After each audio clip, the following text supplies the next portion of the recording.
Train पटरी पर तेजी से भाग रही थी और साथ ही भाग रही थी रागिनी की सोच। खिड़की से बाहर देखते हुए याद आ रही थी माँ की। पिछले साल जब वो इसी तरह गर्मी की छुट्टियों में मायके जा रही थी बच्चों के साथ, तो क्या उत्साह और उमंग थी, कितनी तैयारी। साल की सबसे लंबी छुट्टी, बस समय कट ही नहीं रहा था। बच्चे भी नानी, मामा, मामी और उनके बच्चों से मिलने को चाह रहे थे। बच्चे तो आज भी उत्सुक थे, पर उसके मन से डर और चिंता थी। माँ अब गुजर चुकी थी और इस बार पहली बार वो उनकी नामौजूदगी में अपने मायके जा रही थी। पापा ने उसकी शादी के 2 साल बाद ही गुजर गए थे, पर माँ ने उसके मायके को सजो कर रखा था। पापा को हर बार मिस करती, पर माँ के होते परायापन नहीं लगता कभी।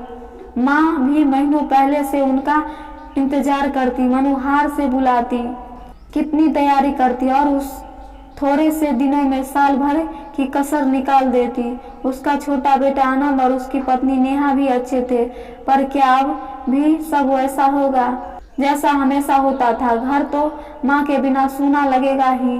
कहीं वो उसके आने की चाह मनोहार कम तो नहीं हो गई होगी। जब से उसकी सहेली ने उसे अपने माता पिता के बाद मायके का बदला हाल बताया था, तभी से उसका मन इस अनजान डर से दुखी था।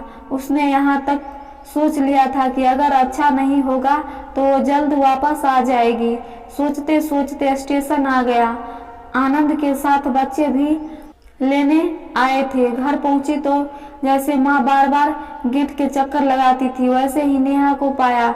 घर के अंदर जाकर देखा तो उसका मनपसंद शरबत तैयार था। कमरा साफ और सुंदर फूलों से सजा था। नहाकर खाना खाने बैठी तो सब पसंद की चीजें बनी थी। शाम को माँ की तस्वीर के पास बैठी तो नेहा चाय ले आई। बातों ने उसका मन बदल दिया। सच में माँ के जाने से घर सूना हो गया था। हर कोने में उनकी यादें बसी थी। नेहा भी उन्हीं को याद कर रही थी। रात को आनंद उसकी पसंदीदा आइसक्रीम लाया था। उसने भी सबके लिए लाए हुए उपहार दिए थे। बस अगले ही दिन से कुछ दिन पंख लगाकर उड़ गए।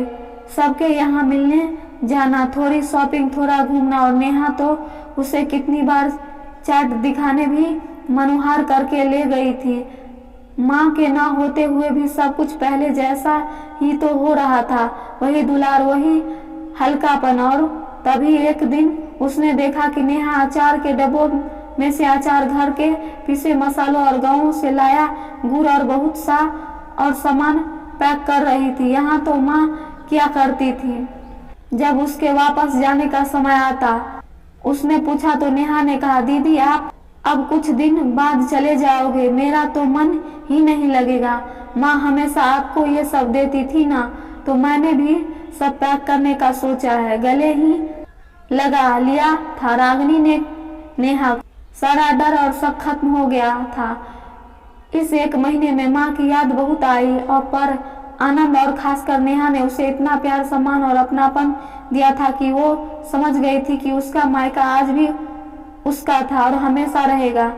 जब नेहा को ये सब बताया तो वो बोली, मैं समझती हूँ दीदी, एक लड़की के लिए शादी के बाद उसका मायका क्या मायने रखता है। आप तो जानती है कि हम 2 बहनें ही हैं। आज तो मेरी मम्मी पापा है, पर उनके बाद हमारे मायके का क्या मतलब रह जाएगा, ये सोचकर ही हम दोनों डर जाती हैं। किसके लिए जाएंगे हम वहाँ? मैं तो आपसे आपका मायका छीनने की सोच भी नहीं सकती। लड़की ससुराल में दुखी हो तब मायका वो हर जगह है जहाँ वो अपना दर्द बांटती है, कुछ सुकून मिलता है। और दुखी भी हो तो वहीं तो बचपन की यादें बसती है, जवानी के सपने, मस्ती, अल्हड़पन याद आता है। माँ के आंचल में वापस बच्ची बन जाती है, और पिता का लाड़ और भाई बहन का साथ सब दुख और थकान भुला देती है। रागिनी स्तंभ रह गई थी। सचमुच जिनकी ये स्थिति होती है उनका डर क्या होता होगा। उसने नेहा से कहा, किसने कहा तुम्हारा मायका नहीं रहेगा? मैं तुम्हारी नंद ही नहीं, बड़ी बहन भी हूँ ना। भगवान करे अंकल आंटी का साया हमेशा बना रहे। पर खुद को कभी अकेला मत समझना। माँ नहीं है तो मैं हूँ ना। जब मन करे मेरे यहाँ बच्चों को लेकर आना। कभी आनंद तंग करे तो मुझे बताना और कभी संकोच मत करना। बस अब वापस जाने का दिन आ गया था।